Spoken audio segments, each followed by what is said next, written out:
ദൈവനാമത്തിന് മഹത്വം ഉണ്ടാകട്ടെ. ഇങ്ങനെ ദൈവം ഒരു അവസരം തന്നതിൽ സന്തോഷിക്കുന്നു. परमेश्वर के नाम की महिमा हो. प्रभु ने इस प्रकार एक अवसर दिया, इसलिए मैं खुश हूँ. എന്നെ തന്നെ പരിചയപ്പെടുത്തിയാൽ എൻ്റെ പേര് NG ജോൺ എന്നാണ്. പത്തനംതിട്ട ഡിസ്ട്രിക്റ്റിൽ കൈപ്പട്ടൂർ എന്ന സ്ഥലത്താണ് ഞാൻ ജനിച്ചു വളർന്നത്. ഒരു യാക്കോബായ ഓർത്തഡോക്സ് കുടുംബത്തിലാണ് ഞാൻ ജനിച്ചു വളർന്നത്. अपना परिचय कर दूं तो मेरा नाम NG जॉन है. केरल में पतनमतिट्टा जिला में काईपट्टूर करके एक तालुक में मेरा जन्म हुआ और मेरा परिवार एक पारंपरिक जैकोबाइट परिवार है. हम उसको ऑर्थोडॉक्स परिवार भी कहते हैं. എൻ്റെ കുടുംബത്തിൽപ്പെട്ടവർ മാതാപിതാക്കളും മറ്റ് പ്രിയപ്പെട്ടവരും അത്ര റിലീജിയസ് ആളുകളൊന്നും അല്ലായിരുന്നു. വല്ലപ്പോഴുമൊക്കെ പള്ളിയിൽ പോകും, അത്രയേ ഉള്ളൂ. അതുകൊണ്ട് എനിക്കും അങ്ങനെ ഒരു ആത്മീയ ട്രെയിനിങ്ങോ അങ്ങനെയൊന്നും ലഭിച്ചിട്ടില്ല. मेरे परिवार में मेरे माता पिता या कोई भी रिश्तेदार कुछ आध्यात्मिक नहीं थे. बस केवल इतना ही था कि कभी कभी चर्च जाते थे और इसलिए मुझे कभी एक आत्मिक शिक्षण प्राप्त नहीं हुई. എങ്കിലും എൻ്റെ കുരുന്ന് ഹൃദയത്തിൽ തന്നെ ഒരു ദൈവഭയം ഉണ്ടാകുവാനും ദൈവവചനം ബൈബിള് പഠിക്കണം എന്നുള്ള വലിയ ആഗ്രഹം ഉണ്ടാവുകയും ചെയ്തിട്ടുണ്ട്. लेकिन मेरे छोटे ही हृदय में प्रभु की ओर एक भक्ति और प्रभु के वचन सीखने की इच्छा हमेशा से थी. വിദ്യാഭ്യാസകാലം എൻ്റെ ഗ്രാമമായ കൈപ്പട്ടൂർ തന്നെയാണ് നടത്തിയത്. ഞാൻ ഹൈസ്കൂൾ വിദ്യാഭ്യാസം കഴിഞ്ഞ് കോളേജിൽ പ്രവേശിച്ചുവെങ്കിലും എൻ്റെ പിതാവിനുണ്ടായ ബിസിനസ്സിലുണ്ടായ ഒരു സാമ്പത്തിക തകർച്ച നിമിത്തം പഠനം തുടരുവാനായിട്ട് കഴിഞ്ഞില്ല. मैंने अपनी पढ़ाई काईपट्टूर गांव में ही किया था और हाई स्कूल के पश्चात आगे कॉलेज में पढ़ाई करने के लिए गया तो था, लेकिन मेरे पिताजी के बिजनेस में हुई आर्थिक पतन की वजह से वो पढ़ाई में पूरा नहीं कर पाया. അതുകൊണ്ട് ഞാൻ പഠനം നിർത്തിയിട്ട് നേവിയിൽ ചേരുവാൻ ഇടയായി തീർന്നു. और इसलिए वो अधूरा छोड़कर मैं भारतीय नौसेना में इंडियन नेवी में जुड़ गया. നേവിയിൽ ആദ്യത്തെ പ്രൊഫഷണൽ ട്രെയിനിങ്ങും ബേസിക് ട്രെയിനിങ്ങും കൂടെ ഒരു വർഷമുണ്ട്. ഞാൻ കമ്മ്യൂണിക്കേഷൻ ബ്രാഞ്ചിലാണ് ചേർന്നത്. नेवी में पहला प्रोफेशनल ट्रेनिंग, व्यवसायिक ट्रेनिंग और बेसिक ट्रेनिंग जो है वो कुल मिलाकर 1 वर्ष का होता है. मैं कम्युनिकेशन ब्रांच में भर्ती हुआ. പ്രൊഫഷണൽ ട്രെയിനിങ് ഒക്കെ കഴിഞ്ഞതിന് ശേഷം കപ്പലിൽ ജോലിക്കായിട്ട് പോയി. അങ്ങനെയാണ് അതിൻ്റെ റൂള്. ഒരു ട്രെയിനിങ്, പിന്നെ കപ്പൽ സർവീസ്, ഒരു വർഷമൊക്കെ കപ്പൽ സർവീസ് കഴിഞ്ഞിട്ട് പിന്നീട് നേവൽ ബേസിൽ എവിടെയെങ്കിലും ജോലി. അങ്ങനെയാണ് അതിൻ്റെ ക്രമം. प्रोफेशनल ट्रेनिंग के बाद नियमित तौर पर नेवी जहाज में कुछ समय के लिए भेजते हैं और नेवी के क्रम के अनुसार वो 1 साल जहाज में ट्रेनिंग के बाद कोई भी एक नेवल बेस में फिर जगह बदली कर देते हैं. ഞാൻ പ്രൊഫഷണൽ ട്രെയിനിങ് കഴിഞ്ഞിട്ട് കപ്പലിൽ പ്രവേശിച്ചു. 1 വർഷത്തെ കപ്പലിലെ ജീവിതത്തിന് ശേഷം എനിക്ക് ഗോവയ്ക്ക് ട്രാൻസ്ഫർ കിട്ടി. तो इसी तरह से मेरा 1 साल जहाज में ट्रेनिंग के बाद मुझे गोवा में मेरी जगह बदली हुई. 1964 ഞാൻ നേവിയിൽ ചേർന്നത്. ഗോവയിൽ ചെല്ലുന്നത് 1966. तो 1964 में मेरा भारतीय नौसेना में भर्ती हुआ और 1966 में गोवा में चला गया. അതിൻ്റെ ബിഗിനിങ്ങിൽ ഗോവയിൽ ചെന്നു. ആ സമയം ഗോവ ഇന്ത്യയിലേക്ക് ചേർക്കപ്പെട്ടതിന് ശേഷം അധിക സമയമായിരുന്നില്ല. കാരണം ഇന്ത്യക്ക് സ്വാതന്ത്ര്യം 1947 കിട്ടിയെങ്കിലും പോർട്ടുഗീസുകാർ അവരുടെ അധീനതയിൽ വെച്ചിരിക്കുന്ന ഒരു പ്രദേശമായിരുന്നു. और उस समय गोवा जो है भारत के गणराज्य में जुड़कर ज़्यादा समय नहीं हुआ था, क्योंकि हम जानते हैं 1947 में भारत को स्वतंत्रता तो मिली थी, लेकिन कुछ इलाकों तब भी पोर्चुगीज के वश में था, जिसमें गोवा भी शामिल था. ഗോവ എന്നാൽ ഒരു യുദ്ധത്തിൽ ഇന്ത്യ ഗോവയെ ഇന്ത്യയോട് തന്നെ അനക്സ് ചെയ്തു. അത് കഴിഞ്ഞ് അധികം താമസിയാതെയാണ് ഞാനവിടെ ചെല്ലുന്നത്. ഞാൻ ചില സ്നേഹിതരൊക്കെ ഉണ്ടായിരുന്നു. और फिर कुछ सालों के बाद एक युद्ध हुई, जिससे उन जगहों को भारत ने अपने गणराज्य में जीत लिया. तो इसके कुछ समय ही बीतने के बाद मैं और कुछ साथियों मिलकर हमारी जगह बदली गोवा में हुई. ഞാൻ വളരെ കൃത്യമായി സഭാകാര്യങ്ങളൊക്കെ പാലിച്ചു വരുന്ന ഒരു ഓർത്തഡോക്സുകാരനായിരുന്നുകൊണ്ട് അവിടെ ചെന്നപ്പോൾ ഓർത്തഡോക്സ് പള്ളിയൊക്കെ അന്വേഷിച്ചെങ്കിലും കണ്ടെത്തിയില്ല. അതുകൊണ്ട് കത്തോലിക്ക പള്ളിയിൽ പോയി തുടങ്ങി. मैं नियमित रूप से चर्च के भागीदार होने की वजह से गोवा में भी मैंने ऑर्थोडॉक्स चर्च को ढूंढा, पर मुझे नहीं मिला. इसलिए मैं कैथोलिक चर्च में जाने लगा. എന്നാൽ അവിടെ എൻ്റെ മറ്റ് ചില സ്നേഹിതർ വഴിയായിട്ട് അവിടെ കൂടി വരുന്ന ചില വിശ്വാസികളെ കാണുവാനിടയായി തീർന്നു. लेकिन वहाँ पर मेरे कुछ मित्रों के ज़रिए मैंने कुछ विश्वासी लोगों से पहचान हुई. അതിൻ്റെ ബാക്ക്ഗ്രൗണ്ട് ഇങ്ങനെയാണ്. 1947 ഇന്ത്യ സ്വാതന്ത്ര്യം പ്രാപ്തിന് ശേഷവും ഇന്ത്യ ബ്രിട്ടനിൽ നിന്ന് പടക്കപ്പലുകൾ വാങ്ങിക്കുമായിരുന്നു. അതിന് ട്രെയിനിങ്ങിന് വേണ്ടി ഇവിടെ നിന്ന് ഓഫീസേഴ്സിനെയും സെയിലേഴ്സിനെയും ഒക്കെ അങ്ങോട്ട് വിടുമായിരുന്നു. और उसका पश्चातल कुछ इस प्रकार है. 1947 में भारत को स्वतंत्रता मिलने के बाद भी भारत से ट्रेनिंग के लिए कुछ ऑफिसर्स वगैरह ब्रिटेन को भेजा जाता था. ഇവിടുന്ന് അവിടെ അങ്ങനെ ട്രെയിനിങ്ങിന് ചെല്ലുന്ന ആളുകളുടെ കപ്പലുമായിട്ട് അവർ തിരിച്ചു വരുന്നതിന് മുമ്പ് ഒരു പക്ഷേ 2 കൊല്ലം കാലം ഒക്കെ കാണും. അങ്ങനെ ചെല്ലുന്നവർ അവിടെ നമ്മുടെ അസംബ്ലി ഫെലോഷിപ്പിലുള്ളവരെ കോൺടാക്ട് ചെയ്തിട്ട് പലരും വിശ്വാസം വരുവാനിടയായി തീർന്നു. और वो यहाँ से जहाज़ लेकर ब्रिटेन में कुछ 1-2 साल रहकर ट्रेनिंग वगैरह लेकर वो वापस भारत में आते थे.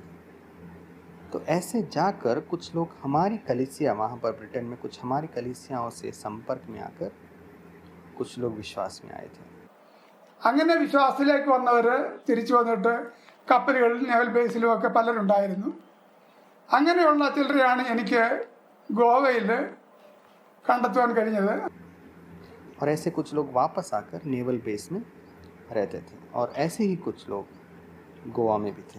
അവരൊരു ഓഫീസറുടെ വീട്ടിൽ കൂടുന്നുണ്ടായിരുന്നുവെന്നും എല്ലാ ദിവസവും രാത്രിയിൽ ഒരു 9 മണിയായ സമയത്ത് 9 തൊട്ട് 10-10:30 വരെ അവർ ഓപ്പൺ ഗ്രൗണ്ടിൽ तो ऐसे एक ऑफिसर गोवा में थे जो हर दिन रात को 9 से 10, 10:30 बजे तक एक खुली जगह में ലൈറ്റൊക്കെ ക്രമീകരിച്ച് ഇരുന്ന് ബൈബിൾ പഠിക്കുകയൊക്കെ ചെയ്ത് അങ്ങനെ ഒരു ചെറിയ ഗ്രൂപ്പ്, ഒരു 4-5 പേരുള്ള ഒരു ചെറിയ ഗ്രൂപ്പിനെ കണ്ടെത്തുന്നുണ്ട്. അതിൽ लाइट वगैरह की व्यवस्था करके वहाँ पर 3-4 लोग रोज बाइबल सीखने आते थे. ആൻഡ്രൂസ് ജോൺ എന്ന ഒരു സഹോദരൻ, ബെൽഗാംകാരനാണ്, മലയാളിയല്ല. അദ്ദേഹമാണ് നടത്തിക്കൊണ്ടിരുന്നത്. അദ്ദേഹം കത്തോലിക്കായിൽ നിന്ന് വിശ്വാസത്തിൽ വന്ന ആളാണ്. और वहाँ पर एक भाई एंड्रूस नाम के थे जो बेलगाम के स्वदेशी थे, और ये भाई बाइबल सीखने के लिए लोगों को इकट्ठा करते थे. ആ മീറ്റിങ്ങിന് ഞാൻ പോയി തുടങ്ങി. അങ്ങനെയാണ് ഈ വിശ്വാസികളുമായിട്ടുള്ള ജസ്റ്റ് ഒരു കോണ്ടാക്റ്റ് ഉണ്ടാകുന്നത്. तो उस मीटिंग में मेरा जाना शुरू हुआ, और इस प्रकार से मुझे विश्वासियों के साथ एक संपर्क में आ सका. പിന്നെ തുടർന്ന് ആ കോണ്ടാക്റ്റ് മെയിൻറ്റെയിൻ ചെയ്ത് പോകുന്നതിനൊക്കെ ഇടയായിട്ടുണ്ട്. അതാണ് എൻ്റെ ആത്മീയ ജീവിതത്തിൻ്റെ ഒരു ബിഗിനിങ് എന്ന് പറയുവാൻ കഴിയുന്നത്. फिर उन विश्वासियों से मेरा संपर्क बनाए रखने की कोशिश मैंने की और यहीं से मेरी आत्मिक जीवन की शुरुआत हुई, ऐसे मैं बता सकता हूँ। ദൈവത്തിൻ്റെ ഒരു മുൻനിർണയവും തീരുമാനവും എന്നവണ്ണം വേണം പറയുവാൻ. എൻ്റെ റൂംമേറ്റായിട്ടാണ് ഈ ആൻഡ്രൂസ് ജോൺ എന്ന് പറയുന്ന വിശ്വാസി ഞങ്ങൾ ഒരുമിച്ച് താമസിക്കുന്ന ഒരു ക്രമീകരണം ഉണ്ടായി ഒരു റൂമിൽ. अब परमेश्वर की बड़ी योजना और पूर्व ज्ञान है करके मैं बता सकता हूँ कि ये जो भाई एंड्रूस था और मैं, हम दोनों एक ही कमरे में रहने लगे. നേവിയിൽ അങ്ങനെയാണ് താമസിക്കുന്നത്. ഷെയർ ചെയ്താണ് ബാച്ചിലേഴ്സൊക്കെ താമസിക്കുന്നത്. അദ്ദേഹം നല്ല ആത്മീയ ജീവിതം നയിക്കുന്ന ഒരു വ്യക്തിയായിരുന്നു. എന്നോട് ഒരു ചോദ്യം അദ്ദേഹം എന്നോട് ചോദിച്ചു. क्योंकि नेवी में ऐसा है कि जो अविवाहित लोग हैं उनको रहने की सुविधा ऐसे ही होते हैं, लेकिन ये भाई एंड्रूस एक उत्तम आत्मिक जीवन चलाने वाले एक भाई थे. एक बार उन्होंने मुझसे ऐसा एक सवाल पूछा, ഇന്ന് നീ മരിച്ചാൽ സ്വർഗത്തിൽ പോകുമോ എന്നുള്ളൊരു ചോദ്യമാണ് ചോദിച്ചത്. कि यदि आज तुम मर जाओगे तो तुम स्वर्ग जाओगे. उन्होंने ये सवाल मुझसे किया. അപ്പോൾ എനിക്കറിയാവുന്ന ഇദ്ദേഹം ഒരു ആംഗ്ലോ ഇന്ത്യൻ പശ്ചാത്തലത്തിൽ നിന്ന് വന്ന ആളാണ്. അവിടെ കൂടുന്നവരും ഒക്കെ മലയാളികളാരുമില്ല, 4-5 പേര് മറ്റ് പശ്ചാത്തലത്തിൽ നിന്നുള്ളവരാണ്. और मुझे पहले से ही ये मालूम था कि ये भाई एक एंग्लो इंडियन है, यानी कौन भारतीय व्यक्ति है. और उतना ही नहीं, वहाँ पर जो भी शामिल होते थे 4-5 लोग, उनमें कोई भी केरल का नहीं था, बल्कि अलग अलग राज्यों से अलग अलग मुल्क निवासी थे. ഞാൻ പറഞ്ഞു AD 52 സെന്റ് തോമസ് കേരളത്തിൽ വന്നു.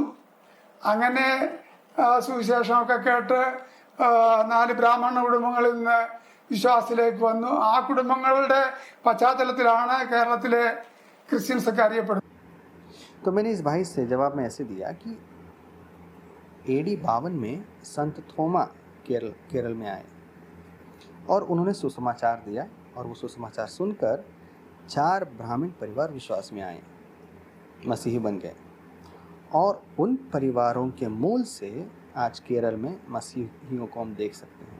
അങ്ങനെ ഒരു കുടുംബത്തിന്റെ പശ്ചാത്തലമാണ് എനിക്കുള്ളത്. നിങ്ങൾ ഈ ചോദിച്ച ചോദ്യം നിങ്ങൾക്കൊക്കെ ആവശ്യമുള്ള ഒരു ചോദ്യമാണ്. എന്നാൽ ഒരു പാരമ്പര്യം, ഇത്രയും 2000 വർഷത്തെ പാരമ്പര്യമുള്ള എനിക്ക് അങ്ങനെ ഒരു ചോദ്യം എന്നോട് ചോദിക്കേണ്ട ആവശ്യമില്ല. കാരണം ഞാൻ ഓൾറെഡി ഒരു ക്രിസ്ത്യാനിയാണ്. നിങ്ങൾ മറ്റ് ബാക്ക്ഗ്രൗണ്ടിലൊക്കെ വന്നവരായതുകൊണ്ട് നിങ്ങൾക്ക് ഈ ചോദ്യത്തിന്റെ മറുപടി കണ്ടതുകൊണ്ട്. ऐसे ही एक परिवार में मेरा जन्म हुआ है. तो आपने जो ये सवाल किया है वो शायद आप लोगों के लिए लागू है, लेकिन मैं एक पारंपरिक मसीही परिवार से आया हूँ. मुझसे ये सवाल करना बेकार है क्योंकि मैं क्रिस्टी हूँ. आप लोग सब दूसरे पश्चातल से आए हुए हैं, इसलिए आपको शायद इस सवाल का जवाब देना और ढूंढना ज़्यादा ज़रूरी है. അതുകൊണ്ട് സ്വർഗത്തിൽ പോകുമോ പോകത്തില്ലയോ എന്നുള്ളത് ദൈവം തീരുമാനിക്കുന്ന ഒരു കാര്യമായിട്ട് ഞാൻ മനസ്സിലാക്കുന്നത്. ഇവിടെ കഴിയുന്നിടത്തോളൊക്കെ ജീവിക്കുക, പിന്നെ മരിച്ചു കഴിഞ്ഞ് ചെല്ലുമ്പോൾ സ്വർഗത്തിൽ വിടണോ നരകത്തിൽ വിടണോ ദൈവം തീരുമാനിക്കട്ടെ. അങ്ങനെ ഒരു മറുപടി ഞാൻ അദ്ദേഹത്തിന് കൊടുത്തു. और इसलिए स्वर्ग जा सकते हैं या नरक जा सकते हैं, ये सब परमेश्वर के निर्णय के ऊपर है. इसलिए जितना समय हम इस धरती पर जिंदा है बस उसको जी लेते हैं. फिर मरने के बाद स्वर्ग जाना है या नरक जाना है ये परमेश्वर को निर्णय लेने दीजिए. ऐसे करके मैंने उनको जवाब दिया. എന്നാൽ തുടർച്ചയായിട്ട് അദ്ദേഹം ബൈബിളിലെ കാര്യങ്ങൾ എന്നെ പഠിപ്പിച്ചു. ഞാൻ ഒരു ദൈവഭയത്തിൽ വളർന്നു വന്ന ഒരു വ്യക്തിയായിരുന്നുകൊണ്ട് നേവിയിൽ ചേർന്നതിന് ശേഷവും സാധാരണ നാവികർക്കുള്ള യാതൊരു ഹാബിറ്റും എനിക്കതുവരെ ഉണ്ടായി. लेकिन निरंतर ये भाई एंड्रूस मेरे साथ ऐसी बातें करने लगे और मेरे अंदर एक भक्ति होने की वजह से दूसरे सैनिकों की जो बुरी आदतें थी वो मेरे अंदर नहीं थी. ഇല്ലായിരുന്നു. സാധാരണ നാവികരെന്ന് പറഞ്ഞാൽ സർവീസാണ്, മിലിറ്ററി സർവീസാണ് നേവി. അവിടെ ലിക്കറും ഒക്കെ വളരെ ഫ്രീ ആയിട്ട് കിട്ടും. അതൊക്കെ എല്ലാവരും കുടിക്കും. ഞാൻ ലിക്കറിൻ്റെ ടേസ്റ്റ് പോലും അതുവരെ നോക്കിയില്ല. എങ്ങനെയെങ്കിലും സ്വർഗത്തിൽ പോകണം, പ്രവർത്തിയാലാണ് സ്വർഗത്തിൽ പോകുമെന്നുള്ള ഒരു അറിവ് എനിക്കുണ്ടായിരുന്നുകൊണ്ട് സ്വർഗത്തിൽ പോകാൻ വേണ്ടി ഒരു ശ്രമത്തിൽ ഒരു നല്ല വ്യക്തിയായിട്ട് ജീവിക്കണം. മദ്യപാനമോ അല്ലെങ്കിൽ പുകവലിയോ ഇങ്ങനെയുള്ള കാര്യങ്ങളൊന്നും പാടില്ല. എന്നുള്ള ഒരു ചിന്തയിലാണ് ജീവിച്ചിരുന്നത്. आमतौर पर क्या होता है कि नौसेना भी एक सेना होने की एक वजह से एक प्रकार के अब जानते हैं मिलिट्री का एक भाग है नौसेना। तो नेवी में भी शराब वगैरह मुफ्त मिलती थी, लेकिन कभी भी शराब चखने तक के लिए मैंने कोशिश नहीं की, क्योंकि मेरा मानना ये था कि अच्छे कामों से हम स्वर्ग प्रवेश कर सकते हैं। तो इसलिए शराब पीना या धूम्रपान पीना, इन सब चीज़ों से मैं दूर रहता था। ഇദ്ദേഹം അങ്ങനെ ഒരു വ്യക്തിയായിട്ട് അപ്പോൾ ഞാൻ കാണുന്നത്. അദ്ദേഹത്തോട് എനിക്ക് വലിയ റെസ്പെക്റ്റ് ഉണ്ടായി. അങ്ങനെ ഏതാണ്ടൊരു 7-8 മാസക്കാലം ഈ സഹോദരനുമായിട്ട് പല സംവാദങ്ങളിൽ ഏർപ്പെട്ടു. അദ്ദേഹം ചോദിക്കുന്ന ചില ചോദ്യങ്ങൾ, ഞാൻ പലപ്പോഴും ചോദിക്കുന്ന ചോദ്യങ്ങൾ വീണ്ടും വീണ്ടും ഞാൻ റിപ്പീറ്റ് ചെയ്ത് ചോദിക്കും. എങ്കിലും അദ്ദേഹം ഒരു മുഷിച്ചിലും കൂടാതെ ഞാൻ ചോദിക്കുന്ന ചോദ്യങ്ങളൊക്കെ ഞാൻ വീണ്ടും വീണ്ടും ചോദിക്കാമെന്ന് അറിഞ്ഞുകൊണ്ട് തന്നെ മറുപടിയൊക്കെ പറഞ്ഞു തരുമായിരുന്നു. അതെനിക്ക് വളരെ അപ്രീഷിയബിൾ ആയിട്ട് തോന്നി. ഇദ്ദേഹം എന്നെ കൊണ്ട് അങ്ങനെ ഫെഡപ്പ് ആകുന്നില്ലല്ലോ. ये भाई भी इसी प्रकार एक व्यक्ति है ऐसा मैं समझता था, और उनके प्रति मुझे एक आदर भी था। तो इस तरह से तकरीबन 7-8 महीने इस प्रिय भाई के साथ कुछ चर्चा में हम शामिल हुए। वो मुझसे कुछ सवाल करेंगे और मैं कुछ सवाल उनसे करता था, और मैं उन्हीं सवालों को कभी दोहराता था। लेकिन ये भाई ये जानकर कि मैं उन्हीं सवालों को बारंबार पूछता हूँ, बिना भावुक हुए उन सवालों का जवाब देता था। और ये जो बात उनकी थी, बड़ी प्रशंसनीय बात मुझे लगी। ഞങ്ങൾ ഒരുമിച്ചാണ് എനിക്ക് അവിടെ ജോലി ഉണ്ടായിരുന്നത് ഗോവയിൽ നേവിയുടെ ഒരു എയർ സ്റ്റേഷനുണ്ട്. ഇപ്പോഴും ആ എയർപോർട്ടാണ് അവിടെ ഉള്ളത്. പോർട്ടീസുകാരുടെ കയ്യിൽ നിന്ന് നമ്മൾ പിടിച്ചെടുത്തതാണ്. അത് ഡബോളി എന്നുള്ള സ്ഥലത്ത്, അവിടെയാണ് ഞങ്ങൾ ജോലിക്ക് പോകേണ്ടത്. ഞാൻ അവിടെ കൺട്രോൾ ടവറിലെ കമ്മ്യൂണിക്കേറ്ററായിരുന്നു. ഇദ്ദേഹവും അവിടെ തന്നെയാണ് ജോലി ചെയ്തത്. ഞങ്ങളൊരു ये भाई मेरे साथ ही नौकरी करता था। गोवा में नेवी का एक एयरपोर्ट, एक विमान मथक है, और आज भी वही विमान मथक प्रयोग में है जो पोर्चुगीज़ लोगों ने बनाया था, और वो दबोलिम करके एक जगह में है। वहाँ पर एयर ट्रैफिक कंट्रोल टावर में मेरा काम कम्युनिकेटर का था। हम दोनों भाई एक ही साथ नौकरी पर। ജോലിക്ക് പോകും. അപ്പോൾ ഇദ്ദേഹത്തോട് ഒരു അട്രാക്ഷൻ എനിക്കുണ്ടായി. തുറന്നു വിടുന്ന ദൈവജനത്തിലെ കാര്യങ്ങളൊക്കെ പറഞ്ഞ് തന്നുകൊണ്ടിരുന്നു.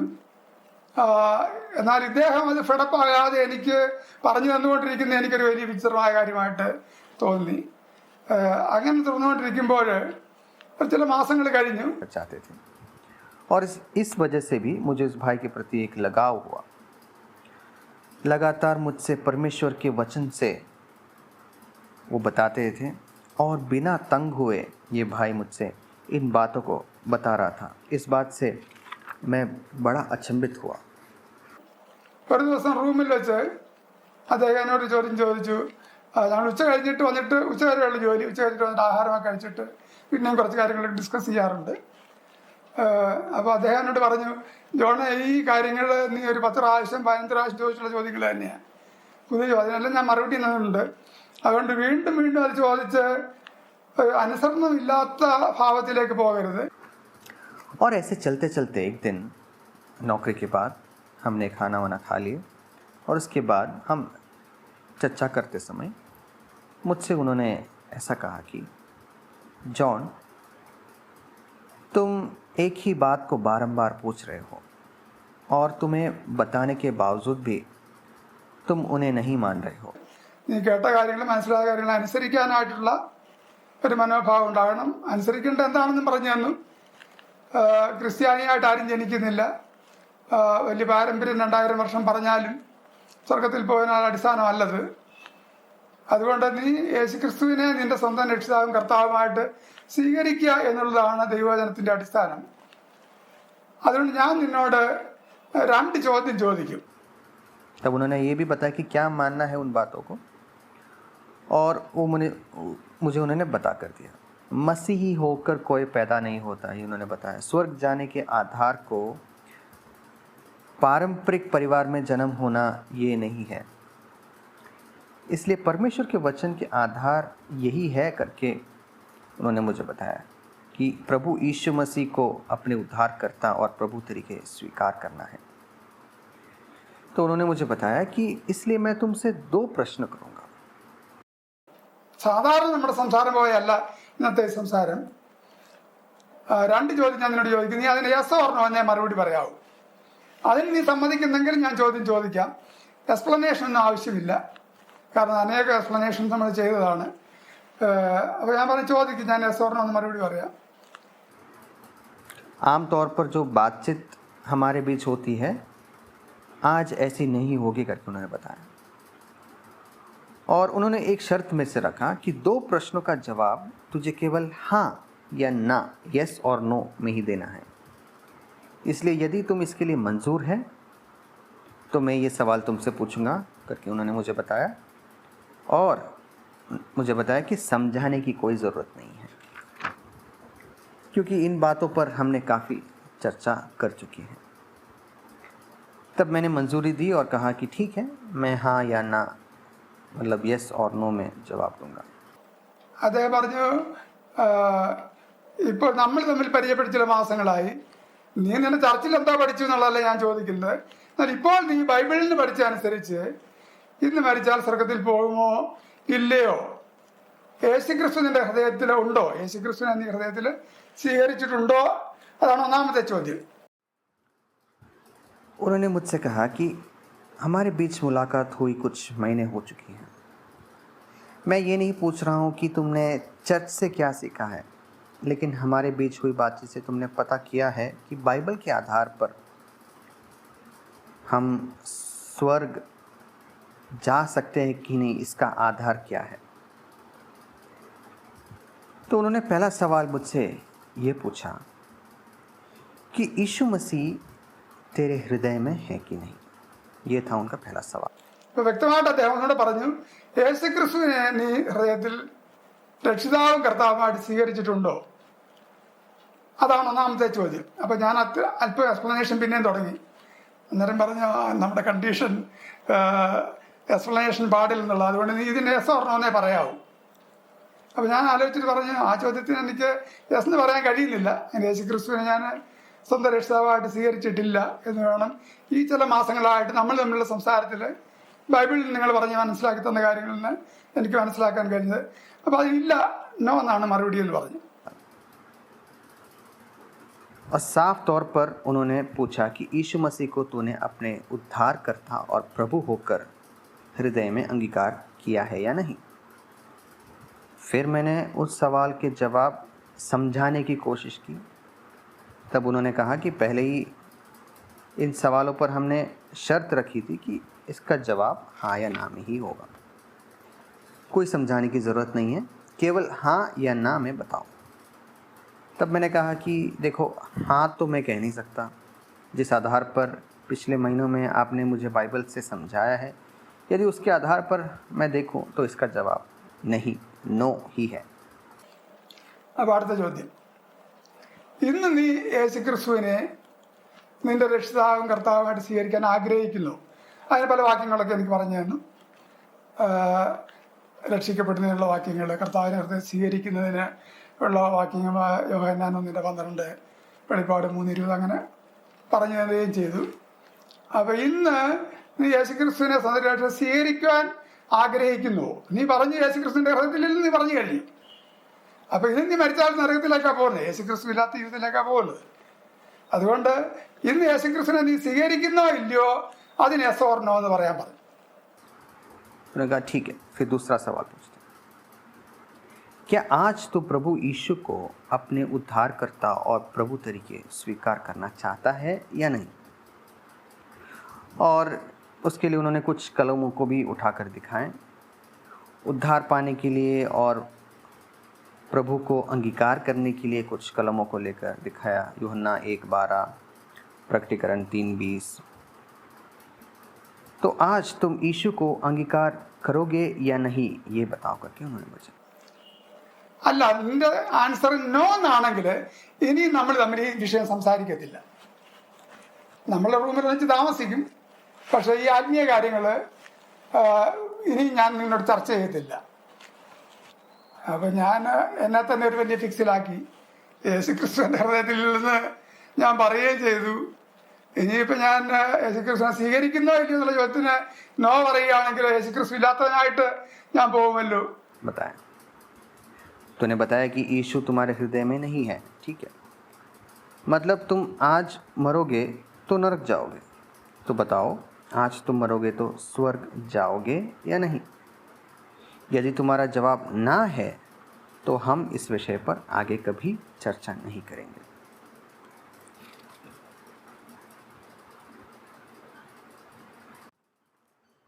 हम एक ही कमरे में रहेंगे लेकिन आत्मिक बातों पर कभी हम चर्चा नहीं करेंगे. मैंने सोचा कि मैंने अपने आप को बड़ी दुविधा में डाला हुआ है, क्योंकि मैंने ये कहा कि मैंने यीशु को ग्रहण नहीं किया है, और अगर मैं अभी ये कहूँ कि मुझे यीशु को आज ग्रहण नहीं करना है तो शायद मेरा जीवन बिना यीशु के या गैर यीशु का हो जाएगा. തന്നെയല്ല, എല്ലാം വലിയൊരു പ്രശ്നം. ഇദ്ദേഹം നല്ലവനായൊരു മനുഷ്യന്. ഇവിടെ പലരും എന്നെ സിനിമയ്ക്ക് വിളിക്കാറുണ്ട്, കുടിക്കാൻ വിളിക്കാറുണ്ട്. അതിനൊന്നും അല്ല ഇദ്ദേഹം വിളിക്കുന്നത്. നല്ല കാര്യം ചെയ്യാനാണ് ഇദ്ദേഹം പറയുന്നത്. തന്നെ ഞാനത് ചെയ്യുന്നില്ല നോ എന്ന് പറയുന്നെങ്കിൽ ഇദ്ദേഹമായിട്ടുള്ള ബന്ധവും ഇല്ലാതാകും. അപ്പോൾ അതെനിക്കൊരു ദുഃഖമായിട്ട് തോന്നി. ഞാൻ എൻ്റെ സ്നേഹിതർ പറയുന്ന പല കാര്യങ്ങളൊക്കെ ചെയ്യാറുണ്ട്, ഇഷ്ടമില്ലെങ്കിലും. ഇദ്ദേഹം ഒരു നല്ല കാര്യമാണല്ലോ പറയുന്നത്. അപ്പം ഞാൻ നല്ല സമയം മൗനമായിട്ടിരുന്നു, ഒന്നും പറഞ്ഞില്ല. और उतना ही नहीं, ये भाई एक अच्छे व्यक्ति हैं. काफ़ी आदर और सम्मान से लोग उन्हें देखते हैं. कुछ गलत काम के लिए तो उन्होंने मुझे मजबूर तो नहीं किया है, पिक्चर देखने या शराब पीने पर नहीं, लेकिन एक अच्छी बात करने के लिए मुझसे बता रहे हैं. तो क्यों मैं इन्हें दुखित करूं? तो अगर मैं मना करूंगा तो ये ज़रूर दुखी होंगे, ऐसा मैं सोचा. यदि मेरे मित्रों मुझसे कुछ सवाल करेंगे, शायद मुझे उसका जवाब या उसको करना पसंद भी नहीं होगा, लेकिन मेरे मित्र है तो मैं शायद उनके लिए कर भी दूं. ये व्यक्ति तो एक अच्छी बात बताई है, मैं कैसे नहीं मना करूं? इसलिए मैं कुछ समय मौन रहा. അപ്പോൾ അദ്ദേഹം പറഞ്ഞു, ഒന്നുകിൽ ഇതിന് യെസ് എന്ന് പറ, അല്ലെങ്കിൽ നോ എന്ന് പറ. അപ്പോൾ ഞാൻ അതിന് യെസ് എന്ന് പറഞ്ഞു. ഞാൻ യേശുക്രിസ്തുവിനെ ഇപ്പോൾ യേശുക്രിസ്തുവിനെ എൻ്റെ സുന്ദരക്ഷിതാവായി കർത്താവായി സ്വീകരിക്കാൻ ആഗ്രഹിക്കുന്നു. എങ്കിൽ സ്വീകരിക്കുക. നീ കർത്താവിനോട് നിന്റെ പാപങ്ങൾ, നീ ഒരു പാപിയാണ് എന്ന് സമ്മതിച്ച് കർത്താവെ നീ എൻ്റെ ഹൃദയത്തിലേക്ക് വരണമേ എന്ന് പറയുമ്പോൾ വെളിപ്പാട് ദിവസത്തിൽ കർത്താവ് പറഞ്ഞോണക്ക് ഹൃദയത്തിൻ്റെ വാതിൽ തുറന്നാൽ ഞാൻ അകത്ത് വരുന്ന കർത്താവ് പറഞ്ഞിട്ടുണ്ട്. കർത്താവിനെ സ്വീകരിക്കുന്നവർ ദൈവമക്കളാകാൻ അവകാശം കൊടുത്തെന്ന് പറഞ്ഞിട്ടുണ്ട്. നീ യേശുക്രിസ്തുവിനോട് പറ, ഹൃദയം കൊണ്ട് വിശ്വസിക്കുമ്പോൾ അവൻ്റെ ഏറ്റു പറയുന്ന രക്ഷിക്കപ്പെടും, റോമാലേഖനത്തിൽ നിന്ന്. तब उन्होंने कहा कि तो या तो हाँ बोल, नहीं तो ना बोल. तब मैंने हाँ कह दिया कि मैं आज प्रभु यीशु को अपने हृदय में अपना उद्धारकर्ता और प्रभु मानकर स्वीकार करना चाहता हूँ. तो उन्होंने कहा कि फिर तूने अंगीकार भी कर लो, अपने पापों को कबूल करके प्रभु से विनती कर कि वो तेरे हृदय में आए, जैसे प्रकटीकरण में लिखा हुआ है कि यदि हम हृदय को खोलेंगे तो वो प्रवेश करेंगे. प्रभु को जो अंगीकार करते हैं वो प्रभु के संतान है, ये भी उन्होंने बता कर दिया. तुम प्रभु से विनती करो.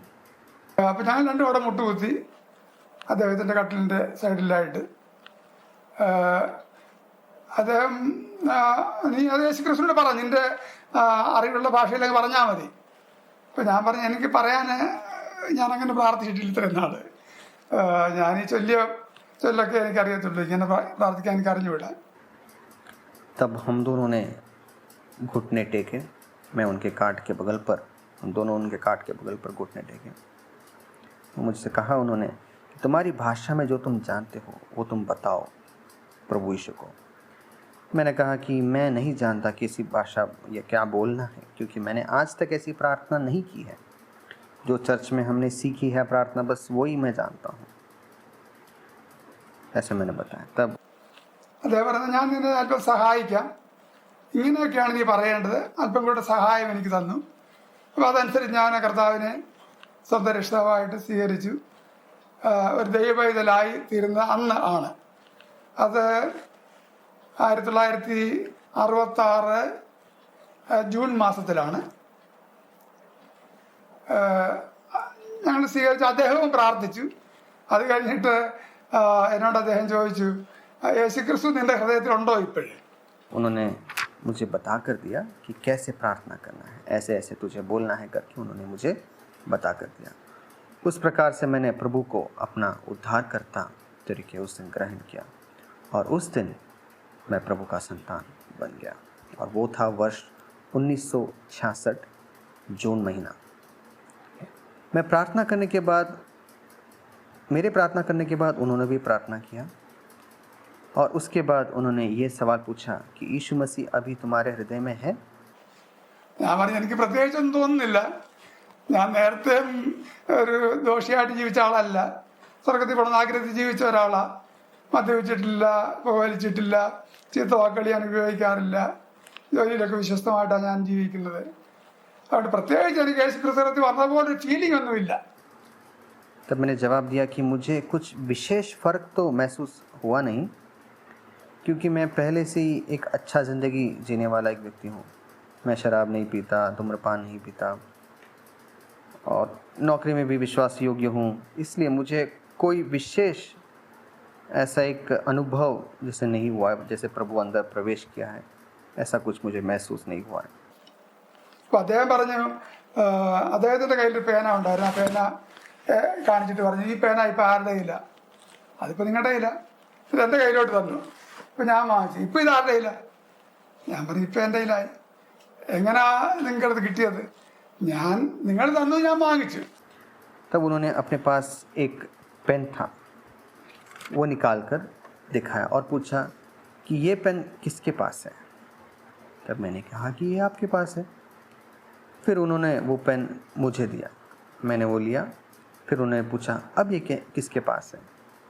तब मैंने कहा ये मेरे पास है। फिर मुझे पूछा, वो आपको कैसे मिला? मैंने कहा कि आपने दिया, मैंने लिया। അപ്പോൾ ദൈവം തൻ്റെ പുത്രനെ നിനക്ക് വേണ്ടി തന്നു. ക്രൂശിൽ അവൻ മരിച്ചു, നിന്നെ രക്ഷിക്കാനുള്ള പ്രവൃത്തി പൂർത്തിയാക്കി. അത് നീ വിശ്വസിച്ചു. ഇപ്പം നീ പറയുകയാണ് യേശുക്രിസ്തു നിനക്ക് ഉണ്ടോന്ന് അറിയത്തില്ലെന്ന് പറഞ്ഞാൽ ദൈവം കള്ളം പറഞ്ഞു എന്നുള്ളത് വരും. കാരണം വിശ്വസിക്കുന്ന പ്രവൃത്തി വരാമെന്ന് കർത്താവ് പറഞ്ഞിരിക്കുക. ഞാൻ പറഞ്ഞു, അതെനിക്ക് മനസ്സിലായി, അങ്ങനെ ഞാൻ വിശ്വസിക്കുന്നു എന്ന് പറഞ്ഞു. അങ്ങനെയാണ് രക്ഷാനുഭവത്തിലേക്ക് ഞാൻ പ്രവേശിക്കുന്നത്. ഇങ്ങനെ കർത്താവിനെ ഞാൻ രക്ഷിതാവായിട്ട് സ്വീകരിച്ചത് ഒരു ഉച്ച കഴിഞ്ഞ സമയത്താണ്. तो उन्होंने बताया कि इसी तरह परमेश्वर ने अपने पुत्र को हमारे लिए दिया है और वो तुमने विश्वास। यदि तुम अभी बताएंगे कि प्रभु तेरे अंदर नहीं है, तो इसका मतलब क्या है कि परमेश्वर झूठा है, क्योंकि जो विश्वास करते हैं उनके अंदर मैं प्रवेश करूंगा, ये प्रभु ने बताया है। तब मैंने समझ लिया और मैंने कहा कि मेरा विश्वास भी उसी प्रकार ही है। तो इसी तरह से मेरा उद्धार का अनुभव, और उस अनुभव में मैं प्रवेश किया और ये एक शाम का समय में हुआ था। അന്ന് രാത്രിയിൽ ഞാൻ എയർപോർട്ടിൻ്റെ കൺട്രോൾ ടവറിൽ കമ്മ്യൂണിക്കേഷൻ ഓഫീസിൽ ജോലിയിലായിരുന്നു. രാത്രി ജോലിക്ക് കമ്മ്യൂണിക്കേറ്ററായിട്ട് ഒരാളെ കാണത്തുള്ളൂ. എന്നാൽ ഉച്ച കഴിഞ്ഞ് എനിക്കൊരു ന്യൂ ടെസ്റ്റ്മെൻറ്റ് എനിക്ക് തന്നായിരുന്നു. എൻ്റെ മലയാളം ന്യൂ ടെസ്റ്റ്മെൻ്റ് ഉണ്ട്, അതുകൂടാതെ ഒരു ഇംഗ്ലീഷ് ന്യൂ ടെസ്റ്റ്മെൻ്റ് ഈ ആൻഡ്രൂസ് ജോൺ എനിക്ക് തന്നു. ഞാൻ അത് വായിച്ചുകൊണ്ട് അവിടെ ഇരിക്കുകയാണ്. രാത്രി 1 മണി വരെ ഡ്യൂട്ടിയാണ്. 1 മണിക്ക് വേറൊരാൾ വരും. അപ്പോൾ എനിക്ക് റിലീവ്ഡ് ആകാം. അവിടെ തന്നെ ഉറങ്ങിയിട്ട് രാവിലെ ഞങ്ങൾ ഇനി പോരുകയാണ് ചെയ്യുന്നത്. उस दिन रात को टावर में मेरी नौकरी थी और रात को कम्युनिकेटर का काम एक आदमी करते हैं। लेकिन उस दिन शाम को ये भाई ने एक इंग्लिश न्यू टेस्टमेंट मुझे दिया। मेरे पास पहले से एक मलयालम नया करार था। तब रात को ये पढ़ने के लिए मैंने निर्णय लिया। 1 बजे तक मेरी ड्यूटी थी और उसके बाद एक प्रियजन मेरे से ड्यूटी टेक ओवर करेंगे और मैं वहाँ पर सोने की एक जगह है, वहाँ पर सोकर दूसरे दिन सुबह वापस अपने रहने के स्थान पर हम लौटते हैं। तो यही था क्रम। അവിടെ ഞാൻ ഡ്യൂട്ടിയിലായിരിക്കുമ്പോൾ ഒരു 11:30 ആ സമയത്ത് തനിച്ചായിരിക്കുമ്പോൾ ഈ ന്യൂ ടെസ്റ്റ്മെൻറ്റ് ഞാൻ വായിക്കാൻ തുടങ്ങി. അപ്പോൾ തൻ്റെ സ്നേഹസ്വരൂപനായ പുത്രൻ രാജ്യത്തിൽ നിന്നെ ആക്കി എന്ന് കൊലോസ്യത്തിൽ പറയുന്ന translated as from the kingdom of darkness to the kingdom of his dear son. वहाँ पर ड्यूटी करते वक्त तकरीबन 11:30 बजे रात को ये नया करार मैंने पढ़ना शुरू किया। तब मैंने कुलुसियों के पत्र उसके पहले अध्याय उसके 13वीं आयत में लिखी हुई कलम को मैंने पढ़ा कि जिसने हमें अंधकार की शक्ति से उसके प्रिय पुत्र के राज्य में प्रवेश कराया है।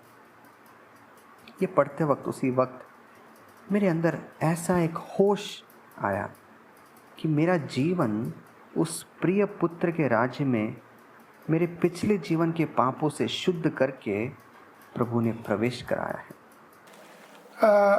അപ്പോൾ എൻ്റെ അതുവരെയുള്ള ആ പാപജീവിതത്തിൽ നിന്ന് കർത്താവ് എനിക്ക് വിമോചനം തന്നു, അവൻ്റെ രാജ്യത്തിലേക്ക് എന്നെ ആക്കി എന്നൊരു പ്രത്യേക അനുഭവം എൻ്റെ ഹൃദയത്തിൽ ഒരു അവയർനെസ് ഉണ്ടായി.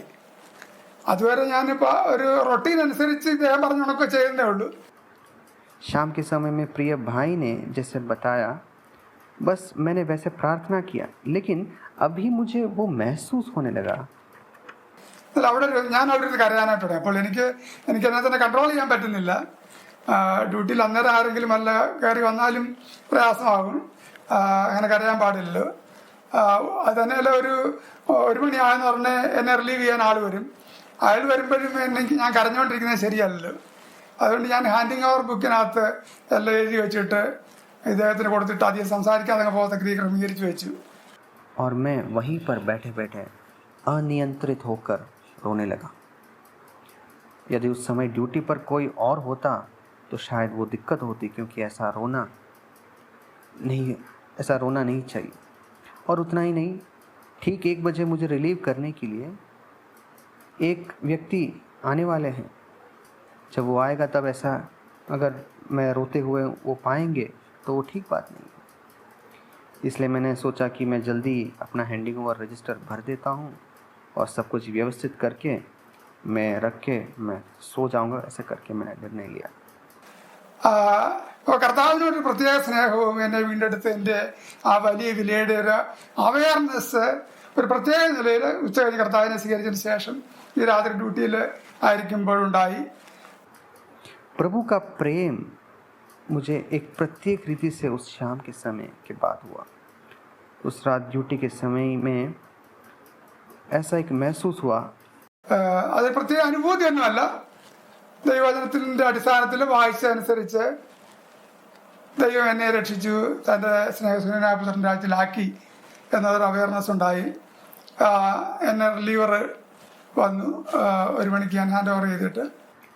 ये कोई विशेष अनुभव तो नहीं था, बल्कि जो वचन मैंने पढ़ा उसी आधार पर मुझे उसके प्रिय पुत्र के राज्य में प्रवेश कराया है, ये सोचकर इस वजह से मुझे वो महसूस हुआ। मेरा रिलीवर जो था वो आया और उसको मैंने सारा कुछ बताकर हैंड ओवर करने के बाद मैं सोने അന്നാണ് ഞാൻ ഉറങ്ങാൻ പോകുന്നതിന് മുമ്പ് അതിൻ്റെ സൈഡിൽ വേറെ റൂമുണ്ട്, റിലീവ്ഡ് ആകുന്നവർക്ക് ഉറങ്ങത്തക്ക ഉണക്ക്. അവിടെ ഞാനിരുന്ന് ഒത്തിരി നേരം പ്രാർത്ഥിച്ചു. ഫസ്റ്റ് ടൈം ഞാൻ ഈ ചൊല്ലുകളല്ലാതെ ഹൃദയപൂർവ്വം പ്രാർത്ഥിക്കുന്നത് അന്നാണ്. ഇപ്പം ദൈവത്തോട് നന്ദി പറഞ്ഞു, വളരെ സന്തോഷമുണ്ട്. എൻ്റെ ഹൃദയത്തിൽ ഒരു വലിയ ഭാരം അങ്ങ് നീങ്ങിപ്പോയി. ഞാൻ എൻ്റെ ദൈവവേദലാണ്. അങ്ങനെ ഒരു ബോധ്യം എനിക്കുണ്ടാകുകയും ഒരു കുറച്ച് സമയം ഞാൻ അങ്ങനെ പ്രാർത്ഥിച്ചിരുന്നിട്ട് കിടന്നുറങ്ങി. लेकिन उस रात पहली बार ऐसा हुआ कि मैं सोने से पहले मैंने कुछ समय प्रार्थना किया, जो हमारे चर्च में करते आते हैं, जो मंत्र बताकर जो प्रार्थना करते हैं। उसके अलावा पहली बार मैंने साधारण रीति से एक प्रार्थना उस रात को मैंने किया और मुझे बड़ी खुशी और आनंद हुई। एक बड़ी बोझ मेरे अंदर से उतरा हुआ मुझे अनुभव हुआ। मैं परमेश्वर का एक संतान हूँ, ऐसा एक अनुभव मुझे हुआ। ऐसे कुछ प्रार्थना करने के बाद मैं सो गया। പിന്നെ നേരം വെളുത്ത് എഴുന്നേൽക്കുമ്പോൾ ഇനിയും അവിടെ നിന്നൊരു 10 കിലോമീറ്റർ ദൂരെയാണ് താമസിക്കുന്നത്. അവിടെ കൊണ്ടുപോകാൻ വേണ്ടി ബസ് വരും. അപ്പം ഞാനായിട്ട് പുതിയ ലോകത്തിലേക്ക് പ്രവേശിക്കുന്നതൊക്കെ എനിക്ക് തോന്നിയത്. എൻ്റെ ചുറ്റുപാടുകളൊക്കെ എനിക്ക് പുതിയതായിട്ട് തോന്നി. അതുവരെ ഞാൻ കൂടുതൽ സംസാരിച്ചവരോടും ഒക്കെ ചെയ്തിരുന്ന ആളുകളോട് കളി തമാശകൾ അങ്ങനെയുള്ള കാര്യങ്ങളൊന്നും നേരത്തെ അധികം പറയാറില്ലായിരുന്നു. എന്നാൽ ഞാൻ ദൈവവേദനാണ്, അതനുസരിച്ച് ഞാൻ ബിഹേവ് ചെയ്യണമെന്നുള്ള ഒരു അവയർനെസ് എനിക്കുണ്ടായി. അങ്ങനെ दूसरे दिन सुबह उठकर मेरा रहने का स्थान जो है वो ड्यूटी के स्थान से कुछ 10 किलोमीटर दूर है। पर दूसरे दिन सुबह उठकर मुझे ऐसा महसूस हुआ कि मैं कुछ अलग ही दुनिया में हूँ, मेरे आजू बाजू सब बदल चुका है, ऐसा एक अनुभव हुआ। हंसी मजाक तो मैं पहले भी नहीं करता था, लेकिन लोगों से बर्ताव करते वक्त एक परमेश्वर का मैं एक संतान हूँ करके एक समझ और एक होश मेरे अंदर आई। അവിടെ ആത്മീയ ജീവിതം ആരംഭിച്ചു. ഈ ഓഫീസറുടെ വീട്ടിൽ അദ്ദേഹത്തിൻ്റെ പേര് രാജൻ ശാമുവേൽ എന്നാണ്. കൂടുമായിരുന്നു ഞായറാഴ്ച. ആദ്യ ഞായറാഴ്ച അവിടെ മീറ്റിംഗ് ചെന്നപ്പോൾ കണ്ടത് ഒരു ടീപ്പോയ് വെച്ചിട്ടുണ്ട്. ആ ടീപ്പോയിൽ അപ്പവും മീനുമുണ്ട്. ഒരു 5-6 പേരിരുന്ന് കർത്താവിനെ സ്തുതിക്കുകയൊക്കെ ചെയ്ത് അതിൽ പങ്കെടുത്തു. और जो ऑफिसर के घर पे, जिनके घर पे इकट्ठा होते थे बाइबल सीखने, उस ऑफिसर का नाम था राजन सैमुअल, और हम वहाँ पर हर इतवार को मिलते थे। और पहले इतवार को जब मैं गया तब मैंने देखा कि वहाँ पर एक छोटी सी मेज पर रोटी और दाखरस रखा हुआ है, और उसके चारों ओर भाइयों मिलकर प्रभु की स्तुति आराधना करके उसमें से भाग ले रहे हैं, ऐसे मैंने देखा। അതെനിക്ക് തീരെ പിടിച്ചില്ല. കാരണം ഞങ്ങളുടെ പള്ളിയിലാണെങ്കിൽ വലിയ പുകയും മണിയടിയും മെഴുകുതിരിയൊക്കെ ഇടയ്ക്ക് വലിയ മിന്നുന്ന വസ്ത്രം ധരിച്ച പുരോഹിതന്മാർ ഇതൊക്കെ ചെയ്യുന്നിടത്ത് ഇവർ സാധാരണക്കാർ ഇട്ടിരുന്നുകൊണ്ട് ഇത് ചെയ്ത് ശരിയായില്ലല്ലോ. ഇവിടെ കുടുംബമായിട്ട് പുള്ളി ഇവിടെ താമസിക്കുന്ന ആളാണ്, ഇതൊക്കെ ഒരു വിശുദ്ധ സ്ഥലത്ത് വെച്ചല്ലേ ചെയ്യേണ്ടത്. पर ये बात मुझे बिल्कुल भी पसंद नहीं है, क्योंकि हमारे चर्च में धूप के साथ घंटी बजाकर चर्च के बड़े पुरोहित लोग अच्छे कपड़े पहनकर इस कार्य को करते हैं, तब आम लोग इस कार्य को कैसे कर सकते देखकर मुझे सही नहीं लगा। और उतना ही नहीं, ये तो एक रहने का स्थान है, ये तो इनका क्वार्टर्स है, और ये सब एक पवित्र स्थान में करना है।